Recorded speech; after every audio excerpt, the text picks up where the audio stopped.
We're live. Good morning. Hey there. Hey. So, welcome everyone to the live. I am Jalicia, and this is my adorable partner, Alana. And It's 10 o'clock. And we that's Stanley. right, my computer clock, keeping us on time. We are Digital Green Book. We are an education and consulting business based out of North Florida. Over the last few years, we have been passionately working towards our goal to bring valuable information to our community at a time when they need it most. So, for our new followers, the global markets and tech sectors are within our field of expertise. And in this time that we have with you today, we like to discuss a very specific framework we use to remain mindful and efficient when collaborating with our team to deliver a valuable product. Now, when we say mindful, it is the intentional focus on the task at hand. And we do believe mindfulness reduces exhaustion and increases openness to new ideas as they develop. So, working efficiently, as Tony Robbins says, is the ability to get the most output for the least possible input. It means doing more with less or working smarter, not harder.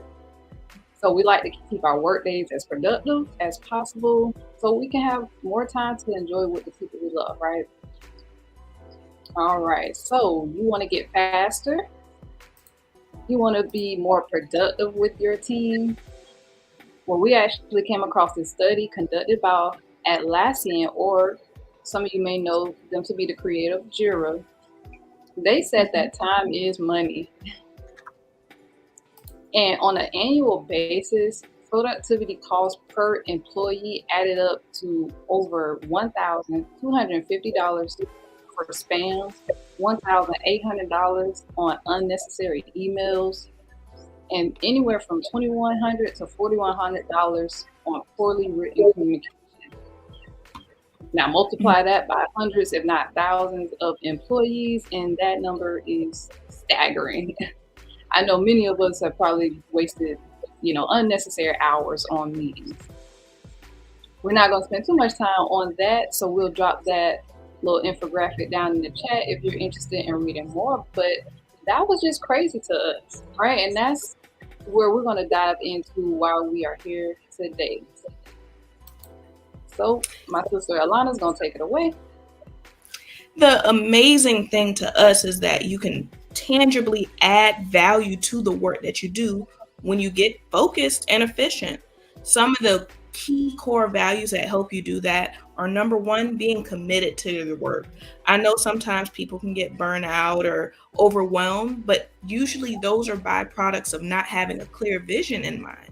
If you're committed to your work, you can do almost anything. Another thing is remaining focused. So we found that if you break your work down into bite-sized chunks and focus on one thing individually at a time, you're much more likely to get that work accomplished as opposed to trying to multitask and do multiple things at a time. We actually have some really cool data that we'll drop in the comments down below as well on how when you add more tasks to your to-do list that you're trying to multitask at the same time, your efficiency and your ROI goes down dramatically. You need to be open when you're working in a team. If there's something that confuses you, or if there's something that you don't like, or if you feel like you have good ideas that you could bring to the team, you need to be transparent enough to bring those forward so everyone else is aware of what you're thinking at all times. Also, respecting each other is key. It's very hard to get work effectively done if you don't respect each other. And last but not least, courage. If you don't know something, don't be silent. Have the courage to speak up. Or like they say on the subway, if you see something, say something. If you see something that might potentially harm others or something that's gone wrong or a process that you've been through before and you notice it might be inefficient, it's also very important if you speak up as well. In addition to that, you might want to gather the necessary people to have an efficient team. There's a lot of different models of team groupings that you can put together, but what we found is a team of 10 or less is usually one of the most efficient formats to work with in a team setting.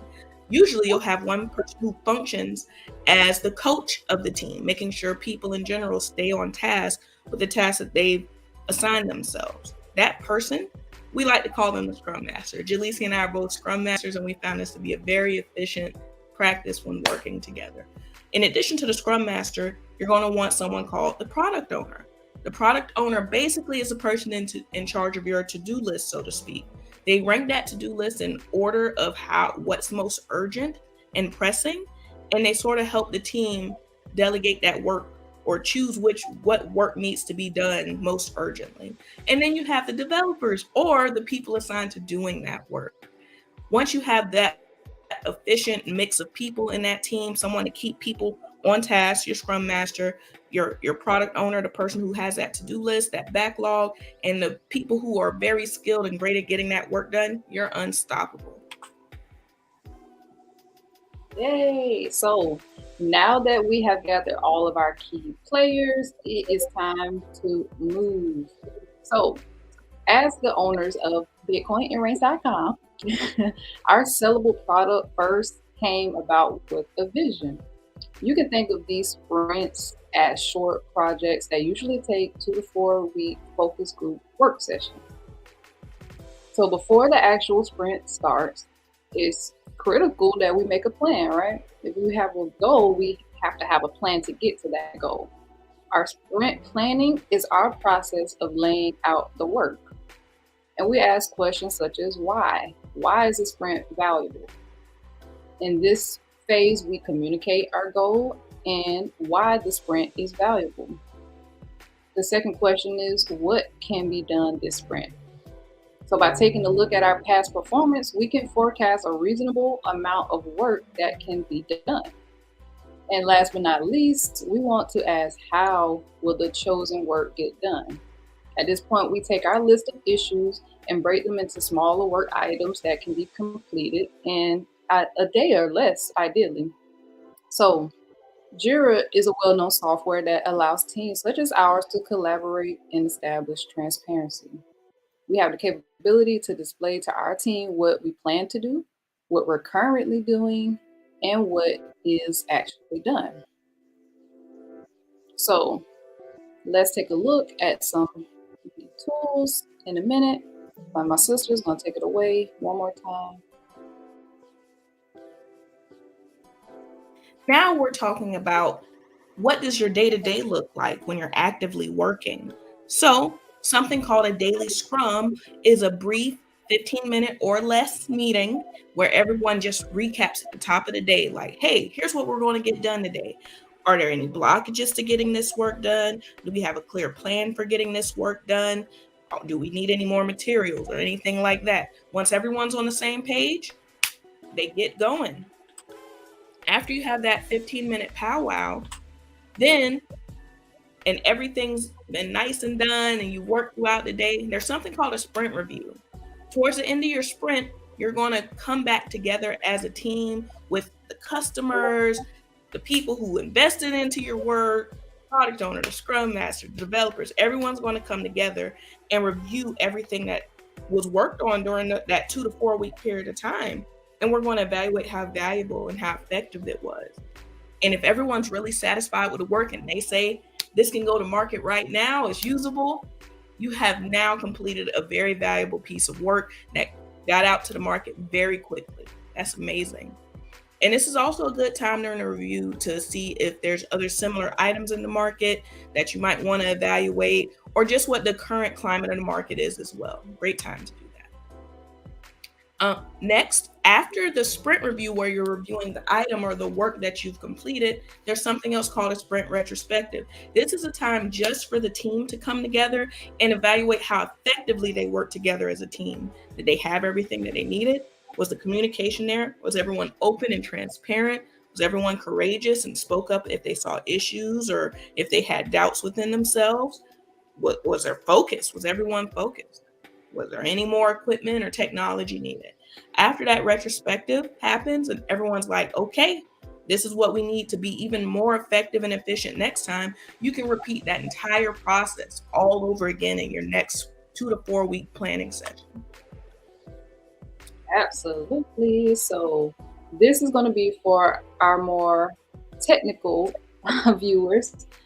Here are some handy tools that we like to get our work done. So as we mentioned, Jira is going to be the tool we use to keep our workflow organized, right? And then there's Canva. We use Canva to create this very presentation that we're showing you right now, right? They have so many templates. I mean, you could just really be on this thing for hours a day just creating, right? And last but not least, Google. Like, I don't even think I have to list everything Google provides to us, but we mainly use it to share documents in real time because as updates happen, we want that to be as transparent as possible. That way, there's no delay in moving on to the next task or, yeah, just simply updating any changes. Yes. And then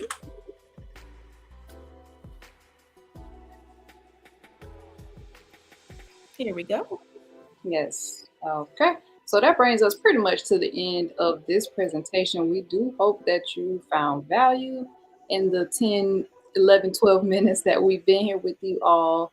Though we use this in a professional setting, we hope that even as an individual, you can possibly apply this to your life, right? Just to be more productive in general. A lot of us have goals to work out. A lot of us have goals to start a business or just be more active in our personal lives. This is a system that you can literally use to break those larger tasks down into smaller deliverable increments. All right. So here is a QR code you can scan right now, and you will see that we are doing a giveaway. And we've actually been doing giveaways every month for the past few months now. We plan to do them throughout the rest of the year just to say thank you for your support.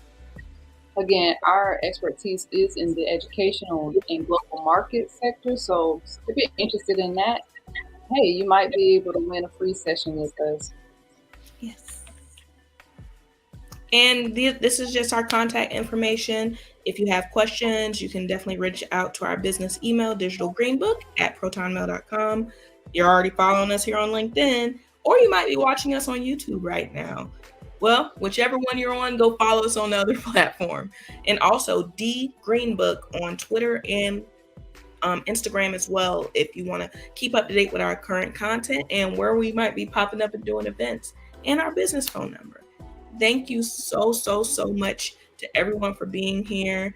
As you know, sometimes you got to get the jitters off when you're doing public speaking, but I'm so honored to be on this journey with Jalicia, and I'm looking forward to growing in my ability to be a Scrum Master and teaching and coaching and educating people. And I couldn't have chosen a better person to do this with. So thank you so much for being here. It's been a pleasure as well. We'll see y'all later.